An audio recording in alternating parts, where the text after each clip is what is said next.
Bueno, pues buenos días, Álvaro, Teresa, y bienvenidos a este nuevo episodio del podcast de Cualidad Humana, al cual tenía ganas también otra vez de invitar a Teresa porque desde que la conozco lleva hablándonos de un libro que quería publicar sobre Genevieve Lanfranchi. Lo tenemos aquí, publicado por la editorial de Universo Letras. Felicidades, Teresa. Aún no me lo he empezado, pero tengo cola. Me lo voy a leer, te lo prometo, porque de tanto escucharte hablar sobre ella, tengo muchas ganas de leerlo.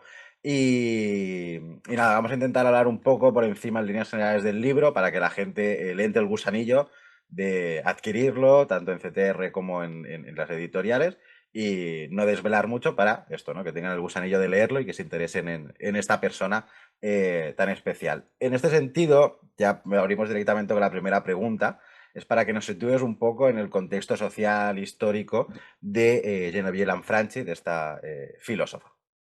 Sí, bueno, gracias José y Álvaro por interesaros por mi neura, por Genevieve Lanfranchi.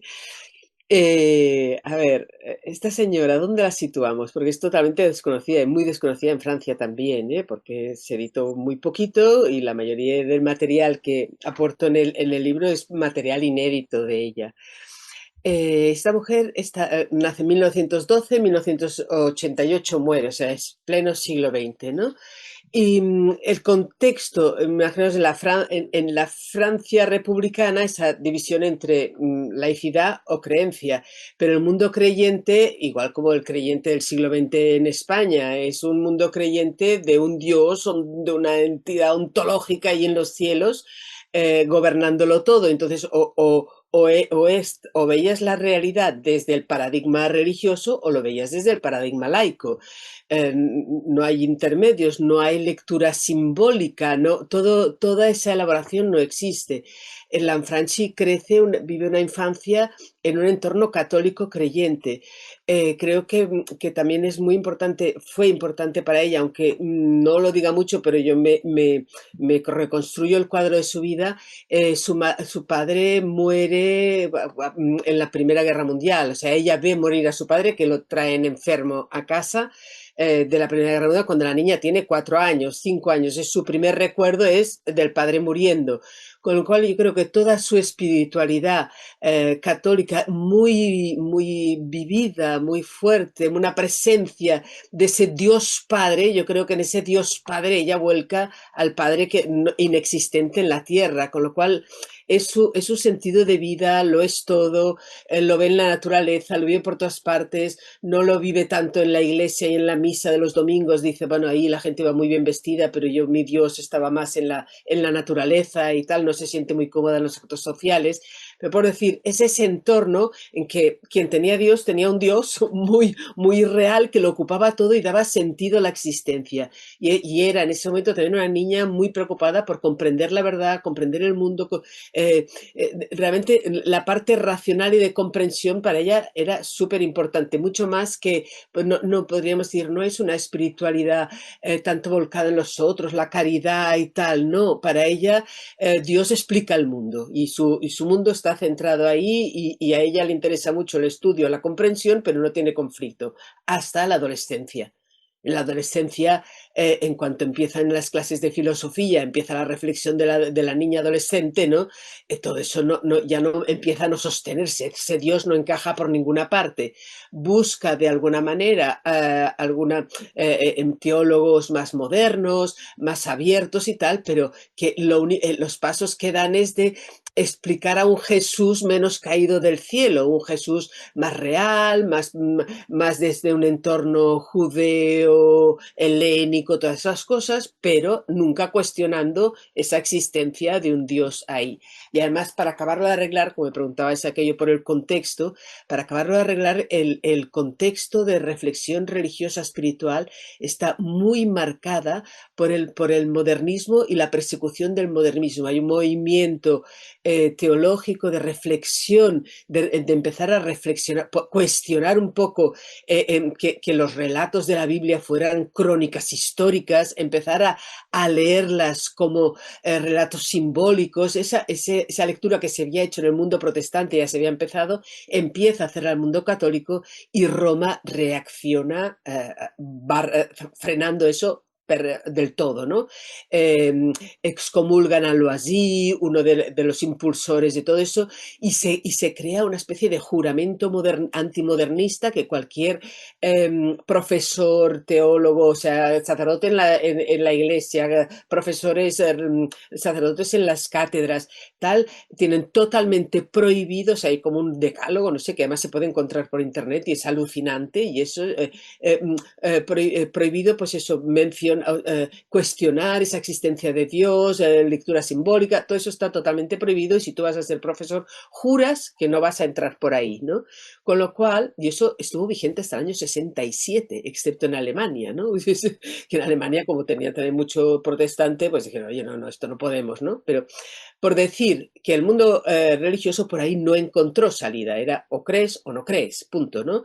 Total, deja todo eso. Entonces, ella es una persona que, claro, ha vivido eso, pero a medida que va creciendo dice, pero yo la experiencia que ahí tuve, tiene conciencia de que era una experiencia muy valiosa, que eso para ella sirvió, que ese, no le hacía falta la explicación, sino la vivencia honda, que no podía cuestionar y la encuentra en otros mundos, ¿no? Lo encuentra en la poesía, lo encuentra en escritos de filósofos, de pensadores, lo va encontrando. Todo su problema es decir, o su cuestión o su reto es decir, a ver, muy bien, ¿cómo eso que he vivido puedo fundamentarlo, se le puede dar una explicación, qué explicación puede tener, ya no basada en un Dios, sino basada en lo que es la constitución humana y la forma de las capacidades humanas de conocimiento, porque eso no solo lo he vivido yo, lo han vivido otros, ¿no? Y eso es muy, muy importante en mi vida, pero yo creo que es esencial, ese nivel de cualidad honda que ella la llamará vivencia poética. No le gusta utilizar la palabra mística porque le parece que enseguida pues redirige a creer en espíritus y en lo que sea y en musas, ¿no? Dice, no, no, es una vivencia humana profunda, me gusta llamarla vivencia poética de la cual todos somos capaces y no es una decoración, es esencial para el ser humano poder vivir esa dimensión que es la que nos conecta con una cualidad honda de la existencia humana, de la visión de la realidad y tal. Podemos decir, ella crece en ese entorno, empieza a moverse y a reflexionar desde la laicidad, luego podemos comentar un poco los autores o cómo va haciendo ese proceso, pero eso se convierte en una tesis doctoral y a partir de ahí será profesora de filosofía en instituto, pero esta búsqueda interior la motivará y le ayudará pues a impulsar grupos de búsqueda, grupos de silenciamiento. No tuvo mucho resó, mucho éxito, mucha recepción en su entorno, por lo que fui viendo. Em, pero sí he encontrado alguna mención así, ¿no? De un psiquiatra en un congreso en Suiza, me parece que fue, ¿no? Que habla, ¿no? Pues cuando intenta explicar que el yoga pues, está en relación con el desarrollo del ser humano, que no hace falta ser hindú, etcétera. Estamos hablando de los años 60, 70. En esa conferencia dice, en Francia, Geneviève Lanfranchi impulsaba grupos de reflexión y tal para personas de distintas líneas de pensamiento ideológico y tal. Ella donde trabaja mucho es entonces en lo que nos va ofreciendo es esa, a partir de su experiencia que la cuadra y le da forma en la tesis doctoral, a partir de ahí empieza tanto a escribir facilitando recursos, orientaciones, reflexiones para gente en búsqueda, como explicaciones para el mundo de la psicología. Porque insiste mucho en decir, a ver, si en el mundo de la psicología todo lo que se entiende del ser humano es el yo y las reacciones del yo y un yo sano, que todo eso hace mucha falta, pero no acaba ahí, ¿no? El mundo de la psicología. Entonces, ¿cómo podemos, si la psicología no entiende que hay más que el ego en toda esa línea, Entonces, ¿cómo podemos hacerlo, no? Y por eso ahí entonces empieza también a tener muchos escritos en torno a decir, a ver, ¿qué parte de la constitución psicológica humana es la que trabaja eso, ¿no? Y cómo o por dónde puede andar ahí, ¿no? Cómo las capacidades al servicio del yo funcionan de una manera necesaria, útil, pero no todo es eso, y cómo se funciona desde la otra, ¿no? Ahí yo digo que tengamos en mente también esa idea de contexto que es contemporánea a Maslow, contemporánea a Carl Rogers, contemporánea a Erich Fromm, contemporánea a Antonio Blay, todos esos distintos autores que desde la psicología están intentando abordar un ser humano que es también protagonista de unos niveles de conocimiento, de profundización, de desarrollo de lo que es el ser humano, que no es solo la salud de un ego, sino que hay más y por ahí se puede trabajar. Y sobre todo huyendo, y veo todos esos autores son muy conscientes, y Lanfranchi entre ellos, que si eso no se puede explicar de alguna manera, no se puede concebir de alguna manera racional, tampoco podrán desarrollarse las herramientas para que nuestras capacidades puedan ir por esos ámbitos de gratuidad. Y entonces solo quien le cae por lo que sea, por las musas, porque ha tenido un accidente, porque ha pasado no sé qué, porque mi padre tocaba el violín, no, no pueden entrar en contacto con esos ámbitos, no los conocerán, no los podrán desarrollar, ¿no? Muy importante saber el por qué y el cómo para poderlo vivir, ¿no? Poco de entrada, ellos ya por ahí la situamos, y en ese sentido digo es pionera porque hay muchos temas de los que van surgiendo en ella que los encontramos después en muchos otros autores, ¿no? Pero creo que cada uno de esos buscadores iniciales aportan su novedad, su creatividad, su mirada limpia, es decir, esto cómo se come, ¿no? Y la experiencia de cualquiera de esas personas que ha hecho ese trabajo propio y nos ofrece su experiencia, pues siempre ayuda. Uno no sustituye a otro, como un pintor no te sustituye a otro, aunque estén pintando lo mismo, ¿no? Cada uno te transmite su propia vivencia, su propia visión, ¿no? Sí, es ahí. Y ya, diría que Sí. de aquí no sigo, por si no, No, no, no callo. es que a Ya. veces nos miramos para saber quién tiene que Bueno, intervenir. si quieres, José, pregunto yo, porque creo que Teresa ya ha contestado un poco las ideas principales, ¿no? Del pensamiento de Jeremín Lafranchi, lo voy a decir mal, pero bueno, seguro. Pero bueno, creo interesante también, siguiendo un poco lo que has comentado, Teresa, avanzar un poco en todo lo que estabas explicando y quizá como aterrizar el pensamiento de esta autora basada en las influencias que ha tenido anteriormente, ¿no? Antes de desarrollar quizá su visión más personal, ¿no? Como por ejemplo Spinoza o Bergson, que además han sido autores que en el podcast de Cualidad Humana hemos tratado individualmente. Creo que puede ser interesante. Sí, sí, gracias, Álvaro, porque es muy interesante ver cómo la filosofía realmente puede abrir caminos a la gente, ¿no? Cuando no es solo acumular conceptos, ¿no? Sino si te dejas interrogar por el pensamiento de otra persona, ¿no? Igual como por la experiencia mística de otro, ¿no? O sea, esto los distintos niveles que permiten que nosotros respondamos y nos pongamos en camino de búsqueda, ¿no? Y ese fue su caso. Cuando decía ella por el mundo de la teología, ahí no sigue, y de hecho dice, pues nada, bajo la persiana seguiré buscando la verdad, pero me olvido de Dios, me olvido de espiritualidades, me olvido de todo eso, buscaré solo desde razón, ¿no?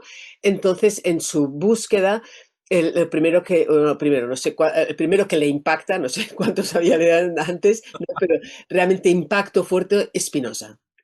Porque al leer a Spinoza se da cuenta de que Spinoza está hablando de un Dios que no es un señor colgado por allá arriba, ¿no? Que es ese Dios alias la naturaleza, Dios sive natura de Spinoza, y cómo lo describe, va diciendo, espera, espera, este personaje me está hablando de lo que yo he vivido y le llama Dios o la naturaleza, pero se da cuenta que esa expresión Dios en Spinoza cobra una fuerza, bueno, iba a decir, tengo algún texto por ahí, pero da igual, da igual. Esa fuerza que cobra de algo vivido, deja de ser un concepto que te lo crees o no te lo crees, está o no está, dices, no, no, no, no, está refiriendo a una vivencia, y esa vivencia de ser explorable o tal como lo dices, bueno, ahí está, y él le llama Dios, entonces ya es como para ella fue como un descubrimiento, decir, espera, porque esa manera de hablar de Dios, y eso ya le servirá de punta de entrada o de interesarse para otros que hablaron de Dios y que puede ya su prevención, decir, solo es un concepto que creo o no creo, por ahí entonces empezó con Juan de la Cruz, con Écar y tal, pero fue Spinoza el que le hizo crack resituar el tema, ¿no? Y a nivel, has mencionado Bergson, que ella dice, fue mi auténtico maestro ya para toda la vida.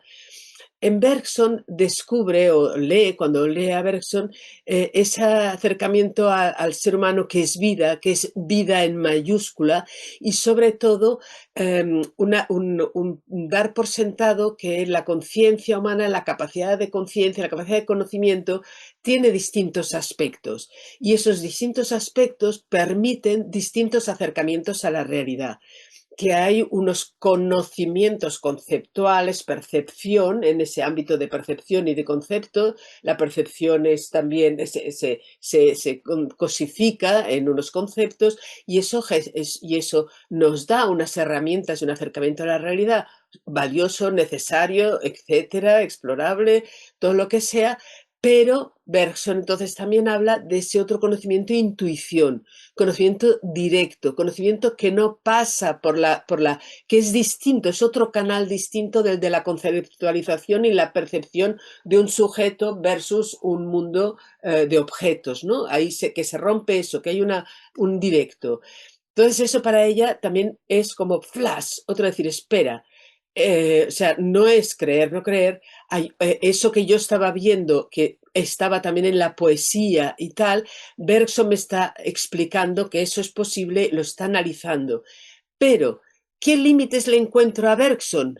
Pues se plantea decir que, pues que da por supuesto que ahí hay distintos ámbitos de conciencia, pero no analiza para nada, como si él no los hubiera vivido, no sabe analizarlos, no sabe explicar, y tampoco sabe explicar qué relación hay entre ellos.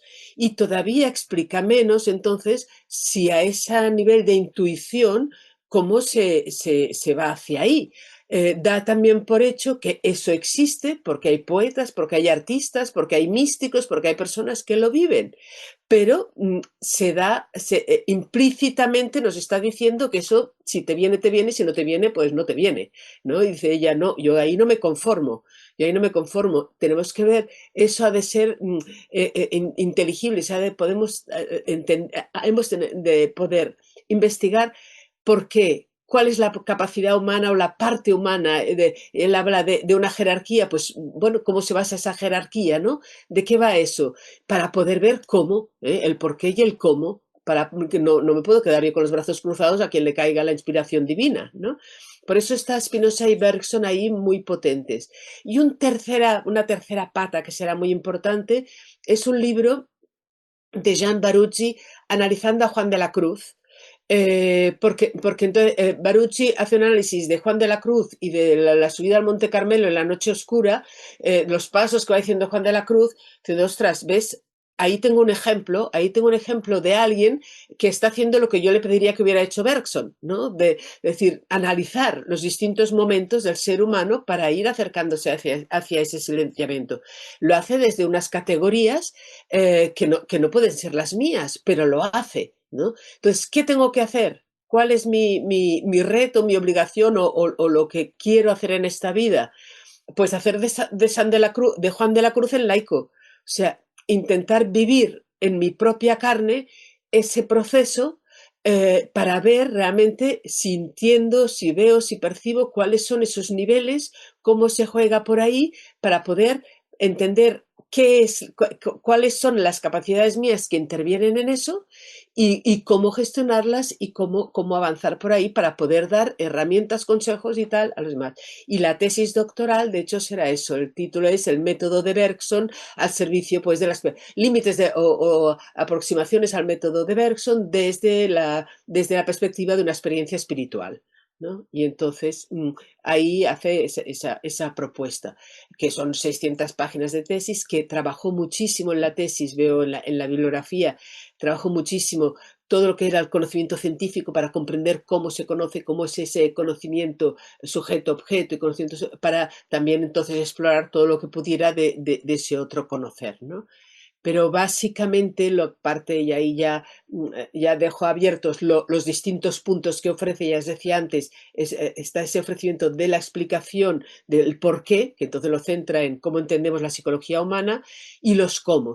Entonces, en esos cómo, ella a partir de ese esfuerzo intenso que hace de búsqueda, de silenciamiento, de años de práctica y de tal, va escribiendo un diario, ¿no? De esto me ha servido, esto no, aquí no sé cuántos. Entonces, yo creo que como herramienta, si recojo gran parte de ese diario en el libro, es para orientar o para acompañar a cualquier persona que se interese por esa vivencia poética, pues claro, ir siguiendo el diario de alguien que ha intentado, eso es como una compañía en nuestras prácticas, ¿no? Y los consejos y orientaciones que pueda dar ella a partir de eso, ¿no? Sí. Sí, es muy interesante, sobre todo porque es lo que tú has dicho, ¿no? Ella bueno, vive en un mundo cristiano católico Mm. y adentrarse en el mundo de la filosofía la lleva también a indagarse por esa realidad absoluta, por esa dimensión absoluta, como la define Corby, desde unos presupuestos que no son religiosos, sino que vienen del mundo de la filosofía. Y a mí me parece curioso, al menos cuando te escuché el otro día, una de las autoras que estoy leyendo también habla de los diferentes niveles de cognición, ¿no? De que a día de hoy pues necesitamos entender estos niveles de cognición, etcétera, etcétera. O sea que el debate no ha acabado. Me Sí. resulta interesante porque toda esta gente actual se sigue preguntando por eso, pero no se pregunta por el cómo cultivar esa parte, o no saben hacer la conexión, o a lo mejor no la han vivido. Y el concepto de vivencia poética me resulta muy chulo, porque también lo aleja mucho de toda la mística, toda una mala interpretación de la idea de la espiritualidad, y te da a entender que la poesía también es un campo abierto para la indagación interior, el camino silencioso, etcétera, etcétera, ¿no? Pero llevándolo a los cómo hacer todo esto, ¿no? ¿Qué propuestas hace Genevieve Lanfranchi como ideas principales de cómo cultivar este acceso a el conocimiento interior, el silencio, dimensión absoluta, como lo queramos llamar? Sí, voy a los comos. Cuando te estaba escuchando, eso me venía a la cabeza, María Zambrano. Esa distinción que hace, también coge dos palabras, filosofía, poesía, como para contrastar esos dos modos de conocimiento, ¿no? Y ella, Zambrano, en cuanto a los comos, subraya mucho lo de la atención. Esa atención capaz de ser atención plena, atención silenciada, atención hacia el mundo interior y exterior, o sea, distinguiendo, intentando trabajar el aspecto de la razón, la comprensión, el encadenamiento de pensamientos, te avanza en unas vías, y la atención silenciada, focalizada, te avanza hacia la otra, ¿no? Los dos campos que divide Zambrano, dos autoras otra vez contemporáneas, insisto, sin que entre ellas se conocieran, ¿no? Y con bagajes muy distintos una de otra, pero entonces ahí ya voy a los comos de Lanfranchi, que están, diría, hay como dos aspectos, ¿no? Hacia uno mismo y hacia la mirada hacia la realidad. Hacia sí misma. Pensemos que no estábamos en épocas de mindfulness y de tantas modas de meditación, eso no entraba en lo, pero ella se da cuenta que ese silenciamiento pasa por estar realmente, procurar estar atenta a su mundo interior. Entonces le da un nombre interesante, es auscultación. A mí me gusta esa idea de la auscultación, ¿no? Porque no es un estarse quieto, sino como esa actitud, ¿no? Del sanitario que está yo con el fonendo, ¿no? Como auscultando, ¿qué pasa ahí? ¿Qué pasa en ese cuerpo, ¿no?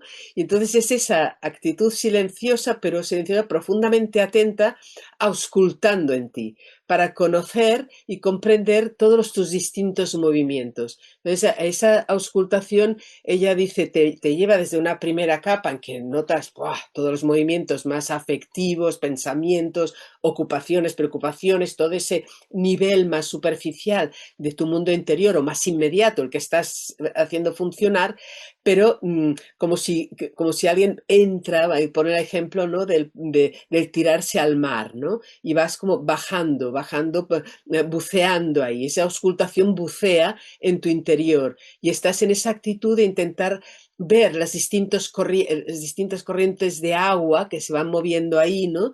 La calidad del agua, el otro, para ir como descubriendo en ti unos niveles que tú sabes que tienen un sabor de profundidad, de valor, ver a ver qué es lo que te atrae, irlo comprendiendo, ir descubriendo todo ese mundo interior tuyo que si no, ni sabes que existe, ¿no?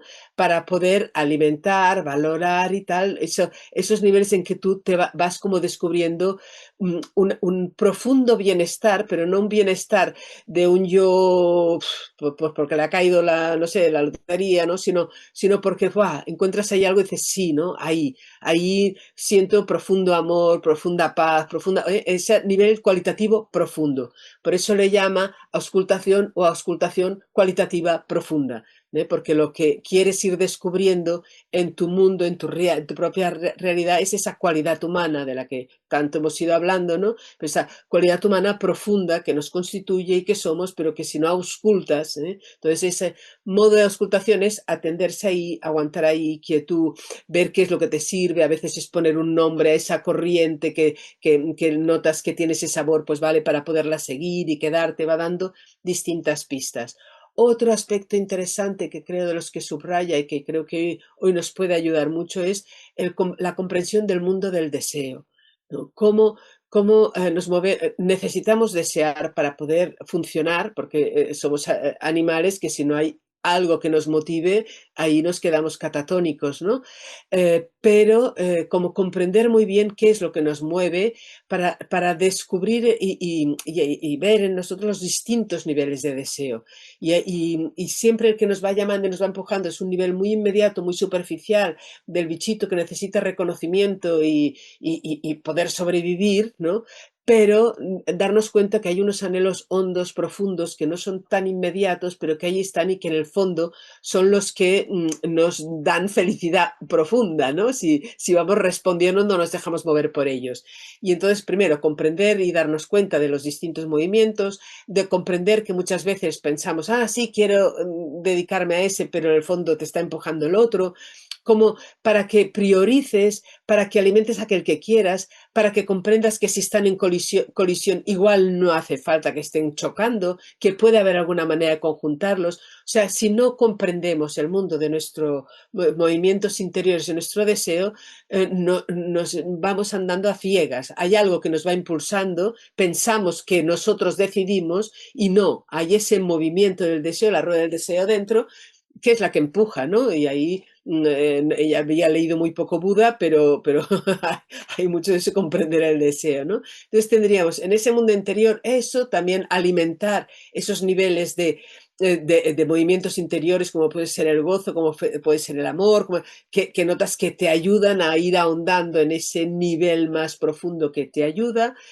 Y después, en cambio, por poner los principales, de cara al exterior y al mundo y a la realidad, hacer ese trabajo de intentar pasar la frontera de ver la realidad como sujetos y objetos, ¿no? Y yo estoy aquí y ahí está la realidad. O sea, tener momentos de meditación, de silenciamiento y tal, que toda la percepción, que todo el sentir vaya conectando con lo demás como si yo no estableciera una frontera, ¿no? Darnos cuenta que esa frontera la establece nuestra cognición, se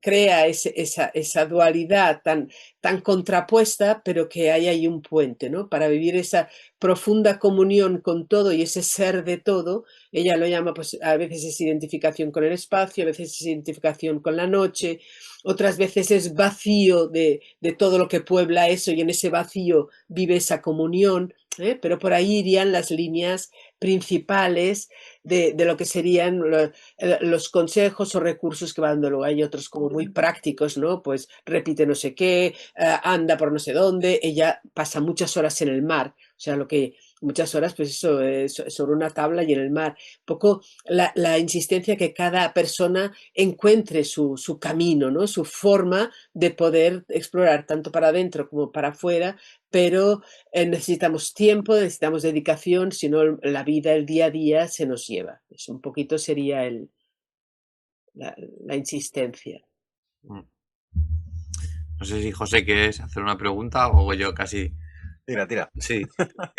Bueno, bueno, José, tú luego si quieres hacer otra para acabar, pero sería como la pregunta casi final que siempre hacemos José y yo, ¿no? Cuando entrevistamos a alguien o cuando hablamos con alguien, ¿no? De quizás porque somos sociólogos. Vámonos a la sociedad actual y cómo piensas que el pensamiento de esta autora puede sernos útil al día a día en las sociedades actuales, ¿no? Ya sé que es una pregunta muy amplia, que tenemos muchos problemas, pero seguramente tú, Teresa, has rescatado el pensamiento de esta autora también porque conecta, ¿no? con una necesidad que ves actualmente, etcétera. Entonces creo que también sería interesante, ¿no? Hablar sobre ello. Sí, y si quieres, lo primero que ya me sorprendió de ella cuando empecé a leerla es que ella estaba muy preocupada, o sea, ella se dio cuenta de decir, a ver, esa falta de sentido que yo he vivido no es un problema mío, es un problema de mis contemporáneos y lo será cada vez más. O sea, era muy lúcida en eso de decir, me ha pasado a mí, pero eso no es un problema personal". Entonces empieza a andar y buscar para ella misma, pero enseguida su esfuerzo es decir, y lo va insistiendo, si no damos herramientas, eso queda cerrado para la gente y ostras, esto es súper necesario, ¿no? O sea, a mí, ¿qué creo que aporta? Mm, Creo que a los que de alguna manera ya estamos en la onda, me certifica la importancia, porque tal manera de hablar, dices, vale, que es una manera de hablar que ya pronto hará ya 100 años que nació, ¿no? Que hay modos que dices que no es ya nuestro lenguaje, pero sí lo es por esa inquietud que yo creo que ahora estamos viendo lo que ella ya decía que pasaría, ¿no? Dice, ¿dónde podrá la gente encontrar sentido? ¿Dónde podrá apoyarse? Ella vivió momentos de depresión honda, intento de suicidio, o sea, es una persona que se dio cuenta de que ese trabajo interior realmente le cambiaba la realidad y le solucionaba, ¿no? Dices, pero es que eso que yo he vivido, eso será lo que vivirá cantidad de gente joven. Esa falta de algo que realmente tenga profundidad y valor. Y eso no lo encontrarán fuera, eso lo encontramos en nosotros mismos, ¿no? Entonces yo creo que esa afirmación es totalmente vigente, ese darnos cuenta, eso está en nosotros y las claves de una vida con sentido, con profundidad, conectada con todo, está en nosotros, no nos lo dará nadie desde fuera, ¿no? Entonces, ahí dices, claro, no sé quién podrá tener la paciencia y la calma de leer todo el libro, pero no hace falta todo. Yo insisto, decir, a ver, ahí he juntado textos que me han parecido valiosos de distintos aspectos de ella, pero los he rescatado de bibliotecas, de archivos, así como de ese puzzle, claro, tengo que poner uno detrás de otro, pero puedes abrir por donde quieras, ¿no? Y por donde quieras es saber que estás conectando con una persona que ha hecho ese trabajo de intentar encontrar cuál es el sentido de la vida humana, ¿no? Y ofrecer su experiencia a los demás. Eh, y ahí yo creo que nos ofrece, yo creo que el testimonio vivo, la experiencia viva de alguien siempre sigue viva. Te gustará más el estilo de una persona u otro, ¿no? Y yo digo en música, en pintura, en lo que sea, en poesía, ¿no? En todo te puede gustar más un estilo que otro, pero reconoces cuando hay calidad de verdad y hay vida de verdad, dices, vale, quizás no es mi momento, pero sé que ahí hay eso que vale la pena, ¿no? Y yo seguiré con otro autor, pero quizás en algún momento me podrá ser útil, ¿no? Ahí está, creo, el valor y la aportación de un camino, un itinerario sincero, vivido con toda la dureza. Y otro aspecto que a mí me gustó mucho de Geneviève Blanfranchi es que es una persona normal, que tiene una profesión, que no se pudo irse a la India a hacer no sé qué, ¿no? Que era maestra de primaria, que hizo la tesis doctoral como pudo, aprovechando una excedencia y no sé qué más, y luego pues siguió como profesora de filosofía, pero con su trabajo, sus horarios, aprovechando fines de semana, vacaciones, tal, y contacto con la vida, ¿eh? No es, y ningunas dotes así de grandes inspiraciones, ¿no? Pues en ese sentido, me la sentí muy próxima, ¿no? Esa sensación de primero mujer, mujer que también en ese momento no era muy normal encontrar a mujeres que pusieran su experiencia a los ojos de los demás, ¿no? Y en cambio para una mujer como yo en ese momento también la empecé a leer y a descubrir como yo muy joven, decir, oye, ella pudo, ¿no? Si ella pudo siendo una persona normal, con un oficio normal, pues vale, me está diciendo, además lo dice con todas las letras, ¿no? Eso está al alcance de todo el mundo, no es para unos pocos y ha de ser así, lo único que hace falta es que nos demos cuenta, ¿no? Toda esa mezcla es lo que creo que como a mí me aportó, puede seguir aportando. Quizás alguien no empezará con Lanfranchi, pero cuando notas una experiencia de sabor ahí hondo, pues ya llegará el momento en que puedas cogerla, ¿no? Y yo creo que su diario, que es lo primero que conocí de ella, creo que su diario puede ser útil para cualquier persona, o sea, incluso personas que no les gusta leer mucho, porque son trocitos, ¿no? Son flash, chispazos que te dicen, despierta porque eso está ahí, ¿no? Eso está ahí, solo hace falta que abramos los ojos y lo veamos. Sí, es algo interesante porque también a día de hoy, por lo que tú dices, ¿no? O sea, los que estamos un poco en el mundillo entendemos a lo que estamos refiriéndonos, pero encontrar personas que desde la cotidianidad, desde no estar encerrados en un monasterio o en un templo o en algún sitio, te hablan de esta vivencia, también es como decirte, oye, date cuenta de que a ti como humano también puedes hacer esto. No hace falta que seas una persona religiosa, no hace falta que seas una persona mística, una persona espiritual, etcétera. Y a mí lo que me resulta interesante es ver cómo todo este camino está llevando a que a día de hoy, ahora que hablabas de las mujeres, ¿no? Que muchas mujeres dentro del mundo de la filosofía se preguntan por no, el término actual es la sensibilidad humana, ¿no? ¿Qué hay en el mundo que hay en nosotros que nos hace ser seres sensibles a la realidad, tanto interior como exterior, ¿no? Entonces, me parece muy interesante todo el trabajo que has hecho de recuperar a una mujer de principios del siglo XX para darnos cuenta de que como todo ese legado, esté o no más implícito, está dando a preguntas que ella misma ya podía responder en aquella época. Mm, sí. Sí, sí, no. Para mí ese valor de persona normal y esa persona normal además happens to be que es una mujer, ¿no? Correcto. Creo que sí, que tiene ese valor, ¿eh? Y no, y a ver, yo siempre noto, dices, a veces me preguntan, ¿no? Dices, pero es tan distinto, digo, no, yo no sé explicarlo, pero hay un punto de la manera de hablar que es esa proximidad de la experiencia personal, ¿no? Que es lo que encuentro en Santa Teresa, por ejemplo, ¿no? En la misma María Zambrano, en Simone Weil, o sea, hay autoras que también, a ver, hay hombres que escriben de esa manera, ¿no? Y encontraré autoras que son muy teóricas. Y quizás lo hace, creo que hay una parte que es sensibilidad, pero otra parte también está condicionada por el marco en el que cada es hombre o mujer hablaban o escribían, ¿no? Encuentras la mayoría de los hombres te están escribiendo fruto de sus clases, fruto de su cátedra, entonces, claro, eso da un tono.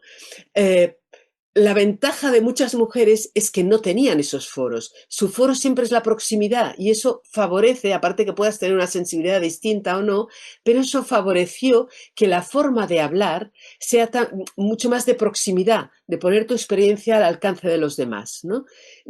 Ahí veo, porque en la misma Lanfranchi veo tonos distintos cuando está pretendiendo hacer una conferencia en un foro de psicólogos, que tiene algunas, ¿no? Es un tono, pero claro, tenemos la Lanfranchi de la proximidad. Creo que por suerte no fue catedrática de filosofía, ¿no? Sino que se vuelca en las amistades, en los alumnos, sobre todo en las amistades y en los grupos de búsqueda. Y eso pasa mucho en las mujeres, ¿no? Que no tuvieron tanto esas cátedras y eso favorece que ese aspecto más de sensibilidad y proximidad lo puedan poner al alcance de los demás. También hay autores masculinos que a mí me resuenan muy cercanos y dices, ¿y por qué? Mira, porque tampoco trabajaba de eso. O sea, no. También era un hombre normal, ¿no? Por decir. Bueno, pero Vale, no sé sí. si tú quieres decir algo más, Álvaro. No, vale. Bueno, pues lo dejaremos aquí. Gracias por estar aquí en el podcast. Dejaremos en la caja de descripciones donde pueden conseguir el libro. No sé si el diario de Lanfranchi está en abierto, en algún sitio también para ponerlo, por si alguien lo quiere indagar o algo. Mira, la selección principal está en el libro. Vale, Lo pues que sí que en los enlaces del libro, el de Universo de Letras, veo que hay ebook, también en plataformas he visto en Kindle, no sé qué, también está. O sea, lo digo porque hay posibilidades de tener el libro también en las pantallas sin tener que ir al papel, quien le vaya mejor, ¿no? Pero la selección del diario, creo todo lo que... Esas partes me alargué, hay casi un tercio del libro, un cuarto del libro, que es la selección del diario. Vale, perfecto. Bueno, pues pondremos todo eso en la cajita de descripciones para que la gente que lo quiera adquirir pues lo pueda hacer por diferentes vías. Y nada, sé que dijiste que a lo mejor harías una compilación más pequeñita si tenías tiempo de textos, Sí. así que nada, te seguiremos insistiendo en que Sí, des a conocer a esta mujer. alguna vez he estado a punto de decirlo, pero me limito por decir, no quiero comprometerme a lo que no estoy segura de poder hacer, ¿sabes? Que la gente vaya leyendo en pantalla o sobre papel a Lanfranchi ahora, y sí, procuraré esa selección de hacer un libro pequeñito, pequeñito, de esos que te puedas meter en el bolsillo, ¿no? Con las 4 perlas de su pensamiento y de su experiencia. Vale, perfecto. Pues nada, Teresa, pues muchas gracias por estar aquí. Muchas gracias a vosotros por interesaros por mi amiga y compañera ya vital, ¿no? Geneviève Lanfranchi, gracias. Perfecto.